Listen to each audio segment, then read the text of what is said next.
Pemirsa, Presiden Prabowo masih memuji Jokowi dalam sejumlah kesempatan. Hubungan keduanya juga dikenal sangat dekat semenjak Prabowo menjadi Menteri Pertahanan di pemerintahan Jokowi.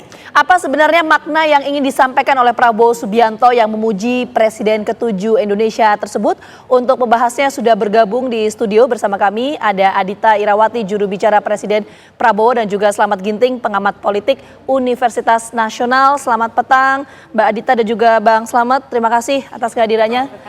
Kita langsung ke Mbak Adita dulu. Mbak Adita, ini kenapa kemudian Pak Presiden memuji Pak Jokowi di tengah digelarnya sidang kabinet? Pesan apa sebetulnya yang ingin disampaikan?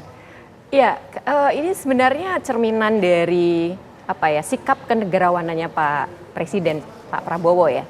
Beliau ini kan kalau kita lihat dalam berbagai kesempatan itu memang berupaya selalu memberikan rasa hormatnya ya kepada berbagai pihak. Dan khususnya juga kepada para presiden-presiden di periode-periode sebelumnya gitu.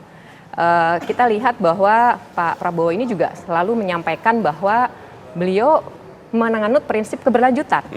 Jadi apa yang memang sudah menjadi capaian dan keberhasilan dari pemerintah sebelumnya itu memang akan dilanjutkan oleh beliau, kan sudah pernah disampaikan juga ya. Jadi apa yang disampaikan dalam kesempatan sidang kabinet itu kemudian memberikan apresiasi ya, kami lihat ini sebenarnya sebagai cara beliau merefleksikan tadi kenegarawanan dan juga menekankan bahwa beliau kan berkomitmen melanjutkan program-program yang sudah ada gitu, yang memang itu berhasil. Dan menurut kami ini juga satu sinyal juga yang positif karena artinya transisi berjalan dengan mulus ya, dan stabilitas dalam negeri, stabilitas ekonomi bisa dijamin juga. Begitu sih kalau kita melihatnya. Oke, jadi ini menunjukkan sikap kenegarawanan dari seorang Presiden Prabowo Subianto. Kita menuju ke Bang Slamet Aditya ya. Jadi yang ingin kita tekankan adalah dengan adanya pujian yang disampaikan oleh Presiden Prabowo ini bagaimana menggambarkan hubungan antar keduanya, Presiden Prabowo dan juga Joko Widodo? Iya, tentu ini apalagi baru saja selesai pilkada serentak ya. Orang tentu mengartikan bagaimana sih sebenarnya hubungan politik antara Presiden Prabowo dengan mantan Presiden Jokowi. Dan di sini setidaknya Prabowo ingin mengamputasi pikiran-pikiran yang bahwa keduanya itu sedang renggang. Ada kepentingan-kepentingan politik yang berbeda. Jadi Prabowo dengan kepemimpinan gaya militeristik itu menunjukkan bahwa dia sangat loyal terhadap presiden, di mana Prabowo waktu itu sebagai Menteri Pertahanan. Nah, yang menarik kan sebenarnya di luar puja-puji itu sesungguhnya publik tetap saja menangkap, misalnya ilmuwan ekonomi, ilmuwan politik, kan di situ sesungguhnya di balik keberhasilan Jokowi mengendalikan inflasi, tapi di ujung masa pemerintahannya kita tahu terjadi inflasi beras yang luar biasa, harga sampai 18.000 dan rakyat itu menjerit. Selain itu ada daya beli masyarakat yang menurun begitu ya.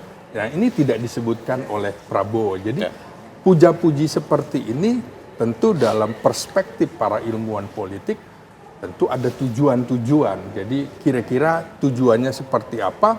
Tentu saja ini baru panggung depan dalam politik. Kita belum bisa melihat panggung tengah apalagi panggung belakang. Ini yang mungkin nanti akan kita kaji. Ada apa? Karena Presiden Prabowo terlalu sering melakukan puja-puji terhadap Jokowi. Ada apa ini? Paling tidak menurut saya sebagai tokoh dengan background militer, Prabowo sangat menjaga stabilitas politik. Dia ingin bahwa pemerintahannya di awal itu cukup baik begitu.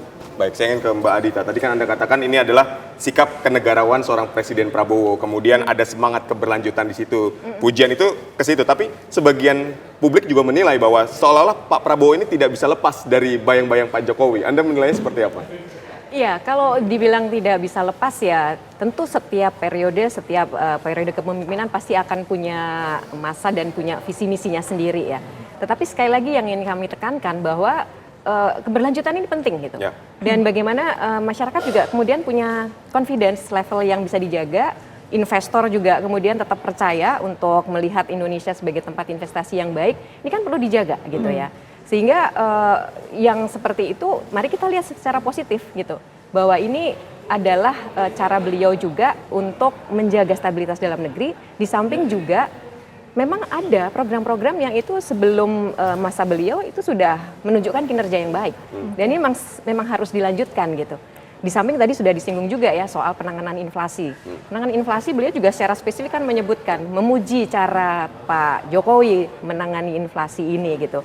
Bahkan spesifik beliau mengatakan koordinasi dilakukan dengan baik dan sebagainya. Jadi ya kita lihat ini memang satu, menurut saya memang Pak Prabowo ini betul-betul ingin menunjukkan gitu kepada masyarakat dan kepada juga tentunya seluruh kalangan ya, bahwa beliau itu satu, respect, kedua memang mendukung apa yang jadi program dan keberhasilan dari pemerintah sebelumnya dan komitmen untuk melanjutkannya, dan juga yang terakhir tentunya tetap tadi bagaimana transisi berjalan juga dengan baik. Oke, itu tadi kan soal program ya Mbak Adita ya, tapi tadi kan Bang Slamet menyampaikan bahwa apa yang disampaikan oleh Pak Prabowo ini adalah dengan karakteristik militeristiknya Pak Prabowo ingin menunjukkan loyalitas kepada Joko Widodo. Itu betul nggak Mbak Adita? Tadi kan ini analisa dari Bang Slamet. Ya, sekali lagi kita lihat ya, Pak Prabowo ini kan dia tuh berteman dengan siapa saja, ya. Bahkan beliau pernah bilang bahwa satu musuh itu terlalu banyak, 1000 kawan itu terlalu sedikit gitu ya. Artinya ya kepada siapa saja dia bilang seperti itu, apalagi kepada pendahulunya ya, yang memang kalau dilihat capaian-capaiannya juga beliau sendiri juga sudah akui gitu. Jadi saya rasa ini sebenarnya tadi sekali lagi itu bentuk rasa hormat beliau sebenarnya kepada Pak Jokowi. Baik, saya ingin ke Bang Ginting. Bang Ginting, tadi yang menarik Anda katakan adalah mengenai ini panggung depannya nih. Iya. Masih ada panggung tengah dan panggung belakang. Analisis politiknya seperti apa, Bang? Jadi paling tidak begini ya, Presiden Prabowo dengan background militer yang garis komando, tentu saja gaya kepemimpinan militer itu tidak cukup untuk dikedepankan. Belajar dari pengalaman Presiden Jokowi selama 10 tahun, tentu ada hal-hal kepemimpinan yang humanistik misalnya. Itu Prabowo sedang belajar juga. Contohnya puja-puji itu ya. Itu bagian dari humanistik, gaya kepemimpinan yang humanistik.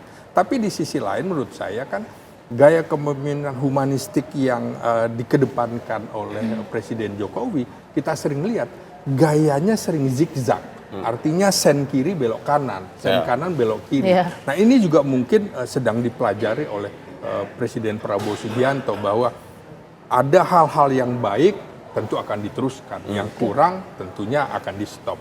Saya kira pola-pola kepemimpinan yang sedang dibangun oleh Presiden Prabowo, juga tokoh-tokoh militer itu juga akan mengadopsi dari gaya-gaya birokrasi. Nah, dalam penanganan inflasi itu saya kira ada tim penanganan inflasi pusat, ada tim penanganan inflasi daerah yang dikomandoi oleh Menteri Dalam Negeri, itu juga dipuji oleh Presiden Prabowo. Menurut saya juga itu satu hal yang memang harus diteruskan, bahwa harus ada yang mengendalikan inflasi di daerah. Tidak bisa pengendalian di pusat. Salah satu keberhasilannya pada saat kita menghadapi COVID, saya kira itu salah satu nilai plus yang bisa kita garis bawah. Oke, nanti yang akan kita dalami lagi adalah dengan pujian yang disampaikan oleh Presiden Prabowo terhadap Joko Widodo. Ini bagaimana pengaruhnya terhadap stabilitas politik di pemerintahan Prabowo Subianto. Nanti kita akan bahas lebih lengkap, tapi kita jeda dulu. Kami kembali hadir saat lagi untuk Anda. Tetaplah bersama kami. Oke, kita menuju ke Mbak Adita lagi. Mbak Adita, kalau tadi kan Bang Slamet menyampaikan ya bahwa pujian yang disampaikan oleh Presiden Prabowo ini ingin mengamputasi stigma yang terjadi di publik soal keretakan hubungan antara Pak Jokowi dan juga Pak Prabowo. Apakah dengan pujian ini menurut Mbak Adita ada pengaruhnya terhadap stabilitas politik di pemerintahan pertama Pak Prabowo ini atau gimana Mbak Adita? Ya, sebelum ke situ mungkin kita balik tadi ya, apa yang jadi yang disampaikan oleh Pak Prabowo di Milad Muhammadiyah. Itu kan dia menyatakan tidak menjilat dan itu tulus, artinya memang ya beliau melihat ini satu hal yang memang pantas diapresiasi gitu. Jadi dari situ ya tentu ini di sisi lain akan menimbulkan ini juga kan, bahwa apa yang dipersepsikan selama ini ternyata tidak terjadi gitu, persepsi yang negatif ya, bahwa ada keretakan, tidak kecocokan, mungkin juga gaya kepemimpinan yang berbeda, dikhawatirkan juga nanti juga ada perbedaan-perbedaan yang mendasar. Tapi kalau kita lihat tadi Pak Prabowo sendiri juga sudah menyampaikan seperti itu, dan ini kalau ngelihat kita coba indikator-indikatornya sekarang dari indikator perekonomian aja ya, ini rasanya so far so good ya kalau kita lihat kan. Jadi saya pikir ini juga sebagai refleksi dari apa yang sudah disampaikan beliau ini membawa confidence sendiri kepada masyarakat gitu.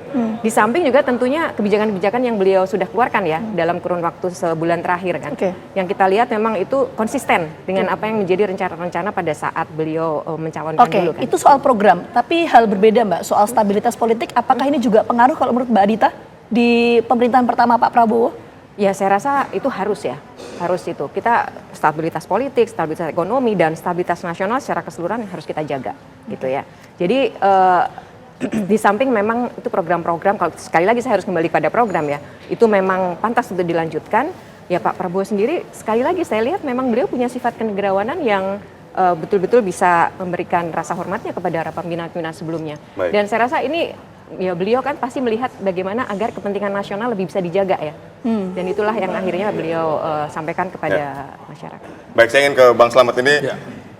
Pak Prabowo tadi mengatakan di pidatonya di Milad Muhammadiyah ke-112 bahwa ini bukan membela, bukan menjilat. Dan saya bahkan dikalahkan. Artinya ada pengakuan yang jujur dan tulus. Tapi kan juga Anda mengatakan bahwa politik itu ada panggung yang ingin ditampilkan. Ada panggung depan, ada panggung tengah, dan belakang. Nah, yang di belakang ini apa? Ya, kan panggung depannya tulus banget, seolah-olah jujur betul itu. Iya, paling tidak kita harus lihat gaya bahasa pesan komunikasi dari seorang dengan background militer.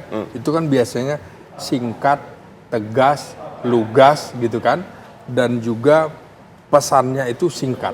Jadi apa yang diungkapkan oleh Presiden Prabowo tidak menjilat. Ya memang siapa yang harus dijilat? Toh dia sekarang sedang menjadi matahari. Lain soal kalau menteri puji-pujian kepada presiden, ada maksud. Kalau ini kan Prabowo memang sedang ada di puncak. Nah tentu puji-pujian ini juga seringkali diingatkan. Bahkan Presiden SBY juga mengingatkan, jangan sampai ada dua matahari kembar. Betul. Di mana kalau bicara hal-hal yang strategis ternyata memang Prabowo tidak bisa berbicara itu kepada wakil presiden Gibran. Jadi bicaranya dengan sang ayah, kan begitu ya. Tapi publik juga mengartikan bahwa oh ternyata Presiden Jokowi masih berada di lingkungan istana, terutama istana wakil presiden. Dalam perspektif politik kan wajar saja orang ada berpikir seperti itu. Itulah yang kemudian panggung belakang tentu ada kepentingan-kepentingan yang berbeda nantinya, terutama kepentingan politik, dan itu wajar.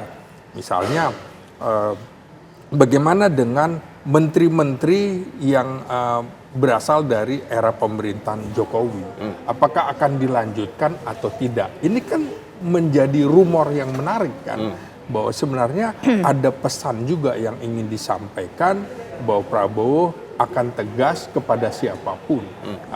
Terutama juga kepada Presiden Jokowi, dia memberikan pesan untuk hal terkait korupsi nggak ada cerita, nggak ada pandang bulu. Artinya apa? Kalau memang menteri yang berasal dari pemerintahan Jokowi juga ternyata kemudian terindikasi, maka akan ada pemenggalan. Jadi panggung politik itu, panggung belakang ini tentu semuanya samar. Dan ini nanti akan terungkap beberapa bulan ke depan. Terutama misalnya apakah dalam 100 hari pemerintahan Prabowo atau 6 bulan pemerintahan Prabowo akan ada reshuffle kabinet. Toh sama juga Presiden Jokowi juga waktu itu belum sampai setahun ada yang di reshuffle. Bahkan dulu sampai 13 kementerian, 13 menteri di reshuffle. Itu nanti kita tunggu perkembangannya soal politik reshuffle dan lain sebagainya. Kita menuju ke Mbak Adita dulu. Mbak Adita, dengan pujian yang disampaikan oleh Pak Prabowo ini, apakah artinya Pak Prabowo juga akan memasukkan beberapa program yang menjadi prioritas Pak Jokowi, misalnya kita sebut saja IKN, akan dilanjutkan atau gimana Mbak? Pak Prabowo sudah menyampaikan kan bahwa beliau akan melanjutkan apa yang sudah dilakukan di pemerintahan sebelumnya, termasuk hilirisasi, kemudian juga infrastruktur. IKN juga disebutkan bahwa beliau juga berkomitmen untuk melanjutkan itu. Jadi sekali lagi saya lihat tadi keberlanjutan itu memang dijaga betul sama beliau, dan itu direfleksikan dari tadi program-program unggulan yang kemudian akan dilanjutkan.